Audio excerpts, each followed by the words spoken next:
Hey guys, I've had a lot of questions about this topic, and it's when to hire help for your kids. Whether you're a stay-at-home mom or a working mom, how do you hire help? What's the best kind of help to get? What does that look like? What does that schedule look like? All those questions. So I hope today I can answer those questions for you. So I hope you enjoy.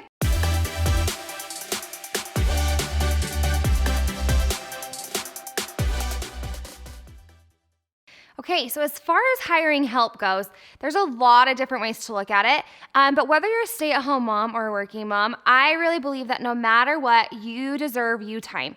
In Rachel Hollis's book, Girl Wash Your Face, she talks a lot about how your cup has to be full, your pitcher needs to be full before you can fill everybody else's cup. And a lot of times as women, we fill everybody else's cup before we fill up our own. And how can we do that if we have no water in our cup? And so I am a firm believer that I'm a better person, I'm a better mom, I'm a better wife, I'm a better employee, when I am taking care of me first, which I know sometimes you look at as selfish, and it's very hard to get past that. Oh, I feel so selfish by doing this, but it's so, so important. So as far as hiring help out with your kids for things like that, whether you're working or staying at home, some things that I've done that I feel like have helped me, that I've talked to friends about. Number one thing for me is because I'm at work during the day, it's hard for me to want to leave my kids at night a lot of the times to go do stuff for myself because I feel guilty because I've been gone all day. And so to help kind of get rid of that mom guilt, something that's helped me kind of focus on me time is I'll get up and go to the gym in the morning when my husband is home before he goes to work. So that's an idea. I have friends who are stay-at-home moms who have hired help during the day so that they can go and run errands just by themselves, go to the grocery store, go get a drink, whether it's an hour or 2 hours. Having friends that you can kind of switch off with. I feel like I'm very fortunate to have a great group of girlfriends who I can go to and say, hey, let me watch your kids for you while you go and do this thing. And then hey, do you mind watching mine? So finding those people that can kind of help if you don't have family close by or if you don't have friends, then I think that's where that outside care comes. But really look inside that internal circle. I feel like it's something as well that you should have a conversation with your spouse about. If you're feeling like you're being totally drained as a mother, you need to have that conversation with your husband or your partner, and you need to say, hey, I need some me time. I need some help. And just like they probably feel the same way, you can definitely reciprocate that back and forth. So that's my number one thing before we even get started into how to hire a babysitter, how much to pay them, all that fun stuff, is that I truly believe that you need to take time for yourself and focus on yourself to be that person that you want to be. So I think as far as hiring help goes, there's a few different ways you can look at it. You can do daycare. I don't have a ton of experience when it comes to daycare. I have family members that do daycare, and that's what they've chosen to do because that's easier for them. It's more cost effective for them to do daycare. But for me, hiring a nanny is something that became a need when both my husband and I were working, and we just couldn't juggle that schedule anymore. I needed to be at the office a little bit more, and he was no longer in school, and he was working, and he didn't have that flexibility. And so for us, it was just one of those decisions where when it came to the point where, hey, even if we need somebody for 10 hours a week, we need to hire someone to help. And I felt more comfortable having somebody come into my home and be that person. I didn't necessarily want to, and this is just my personal opinion. I think daycares are great, but I grew up having a nanny, and so I think I was just a little more biased on that nanny side. It's definitely more expensive, but I wanted somebody to be able to come into my home and be kind of that motherly figure for my children. I wanted the focus to be directly on them. I wanted to be able to have help with housework and things like that. And so a nanny was the route that we chose to go. With hiring a nanny, the way that we found our nanny that we currently have is through word of mouth. So that's been my number one suggestion to everybody is if you're going to hire a nanny, is to go through word of mouth. I would say same thing with daycare. Talk to your friends or family members or neighbors who have had kids in daycare or who currently have kids in daycare and ask them about pros and cons. If you have children that can go to school, sometimes full day school programs that you have to pay for are worth it, especially when they're younger, in kindergarten. It makes more sense cost-wise to put them in school for that long instead of, maybe paying for a daycare. So number one is word of mouth. So whoever you know. So for us, we found our darling nanny who I love through one of my siblings. So she actually has worked for us since she's been in high school. And so I originally just started off with someone in high school because I didn't need somebody for like I needed someone just for set hours, but I was super flexible with my schedule. I just needed people to go into the office and get stuff done. And so for me, I could hire somebody who could come after school and work for us that way. So like looking at people that are currently, like maybe in high school who aren't taking a full class semester, who can come, college students, posting it at your local universities and having people, come in and interview that way. We've also used care.com. We've hired nannies off of Care, but really like I would say the best way we found and the most comfortable I've ever felt is when we've hired somebody that we've known through somebody else. So that's my number one thing is just hire somebody who you maybe know or a friend or family member knows. And then when you do interview them, like we always do interviews and we bring them in, we treat them just like I would treat like an employee that I was hiring. I want to say that I'm very picky with it because they are spending time with my children and my babies are my most important thing to me. And it's hard to leave your kids. Hiring a nanny is not easy. It's not something that's fun. It's not something that's enjoyable. You're literally leaving your kids with somebody and you're not there anymore. And like the things that go through my head and the anxieties that I have, I'm like, are they going to die? Or they're going to pull something on top of them? And like, oh my gosh, I'm not going to be there. And I think a lot of it too is that mom guilt comes in and I'm very much like, I'm going to miss out on like school drop off and school pickup. And what if they had a bad day at school and they need someone to talk to and like, I'm not there and all those things. And I don't want to talk about it because I'll cry and I'll get emotional because of all that, all those things that go through your head as a mother. And I don't ever want to miss those first. I remember like when I hired Liv for the first time, Liv was our nanny. Bodie was little. He was like, I think he was like not even a year old. And he learned to walk really early, luckily, but I remember being so worried I was going to miss milestones with him. And like, especially with Reese, she started watching her at like 4 months old. And so I remember being so nervous that I was going to go to work and I was going to miss these like milestones that my children were having. And so finding somebody that you feel comfortable with, like asking them, hey, while you're with like, take videos if they're, doing something cute or whatever and send them to me. I can't tell you how many times during the workday I get pictures and videos of my kids. And they make my whole day and they're having so much fun with her while I'm gone.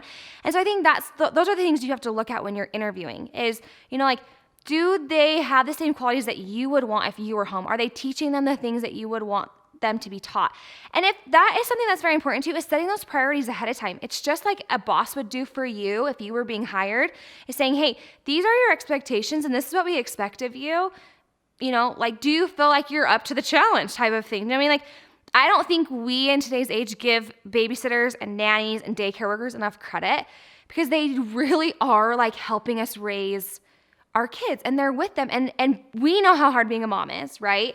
And they're literally doing that for us. So the next awkward topic of conversation is pay. And I think depending on where you live and your work circumstance and how much money you make and budget and all that kind of stuff, you have to take that into consideration. You have to talk to your partner and your spouse about, okay, cool. What do we feel comfortable with?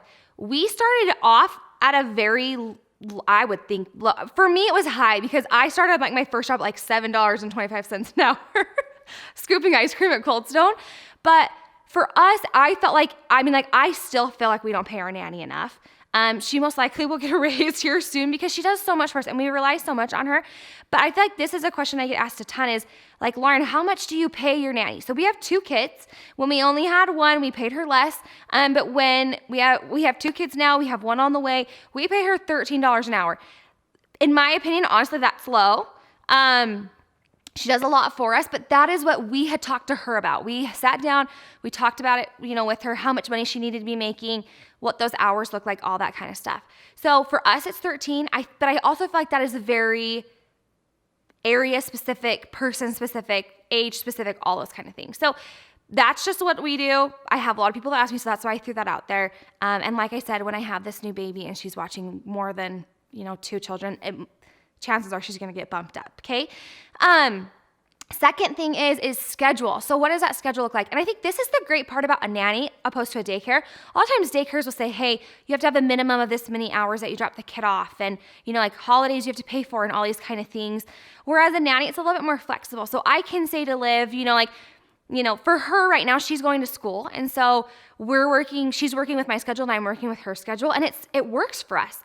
She can say, hey, tell me what hours you want me to work each day, and I'll arrange my school schedule based off of that, which has been so, so nice. When she was in high school, I couldn't leave for work until, noon, because she didn't take extra classes after. So I went to work at noon, and then I stayed until 5.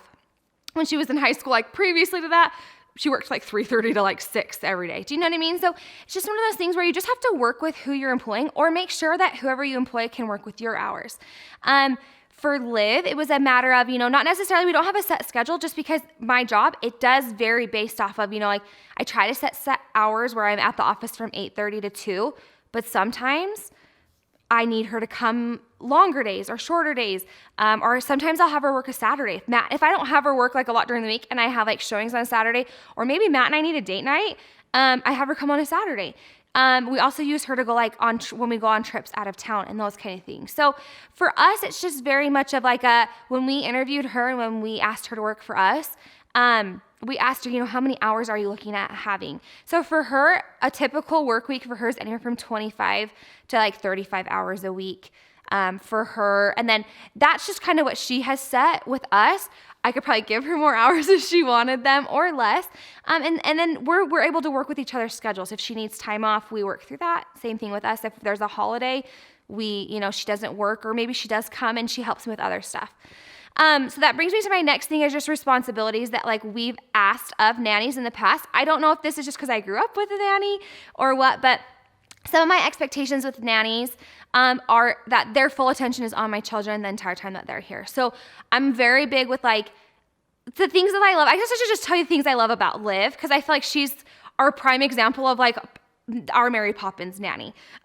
We're very, very, very lucky. We've had bad ones in the past, so I don't want to say that we have always had wonderful ones, but she is very good about playing with my kids. They are very, I remember coming home from work one day and playing like with kitchen, like a kitchen set with Bodhi, and he was little, and he was like washing his hands under the sink, and he was all clean, and I was like, I didn't teach him that. And I asked Matt, I'm like, did you teach him that? And he was like, no.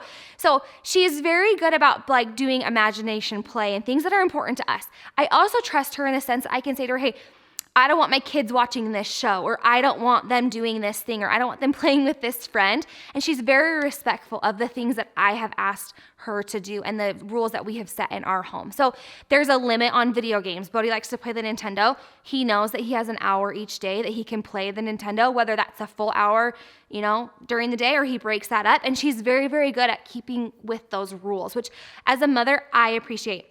She also is very thorough and on time, and she's very good at letting me know, hey, I need time off here, or, hey, oh, I'm running late. A showing went late. Oh my gosh, I'm so sorry.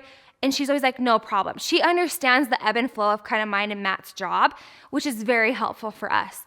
And then kind of just the last thing is just like, I just trust her. I trust her. I love her. And I think you have to have that with that person. If you ever have that gut feeling of like, this just isn't working out. We had hired a nanny previously before we knew Liv. And she worked for us for like, I think 2 days. And we ended up firing her just because everything in my body and Matt's body when we first interviewed her was great. It felt like a great fit. And after she was here for 2 days, it just didn't feel right anymore. And I think you really need to trust your instinct as a parent. You have to trust that, and you have to know, and you have to trust your children as well. If your kids are saying stuff or they're telling you things, trust them. Don't just brush that off. I know it's very stressful to hire help, but trust them and listen to them and let them know that they're heard, because sometimes that's where problems can occur. So those are kind of like my tips and all those fun things. I hope it was helpful. I feel like hiring help is a very broad topic. It's something that's very specific to you. It's something that's very specific to your situation and your stage of life. There will be times in your life where you will need to work more hours, or maybe less, or maybe your husband or partner can help you juggle those responsibilities. And there are even times now where, Liv will go on vacation and Matt and I have to figure out how to make life work. And we tease all the time, like, we can't function without Liv. Like, it's just one of those things where we're just like, when it's us, it becomes a lot more stressful. And so I think if you're at that time in your life where you're just kind of like, oh my gosh, I can't do this anymore. I need a little bit extra help. Like I said, whether that's 10 hours or 5 hours or 45 hours a week, whatever that looks like for you, you have to determine that and then take those steps to move forward. I think some other things you can add on to a nanny that I don't feel like a lot of people know that they can ask are help with housework. Say, hey, when I come home, I expect my house to look at the same condition that was the one I left it. So if it was a mess when I left it, cool. Kudos if you clean. And nothing makes me happier than when I walk in and the house is clean and I want to cry because I'm just like, oh my gosh, I was dreading cleaning that all day. You can ask them to make dinner. You can ask them to do laundry. All those kind of things are things that you can ask a nanny to do coming into your home. You just may have to adjust pay or talk to them about how comfortable they feel with that. Same thing goes with when your kids get older, helping with homework, driving carpools, taking them to sports practices. Where I grew up with a nanny, I feel like I got to kind of see all of that happen. And our nannies were always great growing up. They were always very helpful to my mom. They would do drop-offs and pickups, and they made sure the house was clean, and every now and then they'd make dinner. And I could tell that it took a lot off of my mom as a working mom, and I can tell you as a young working mom, those things are very, very helpful to have. But again, that expectation has to be there with the nanny. You can't just expect that they're going to just do it. You have to tell them, hey, these are some things that we would like done. So I hope that was helpful. Whether you're a working mom or a stay-at-home mom, I just hope that you know that you are important and your time is important, and making sure that your cup is full as a person so that you can give back to those people that you love in your life is very, very important. So I hope these tips and tricks were helpful. Make sure you subscribe and then comment below. I love to hear from you guys. It's so helpful to get those topics from you. This one was one of my favorites. I had quite a few moms reach out and ask me about it. So, comment below anything you'd like to see, but we'll see you next week.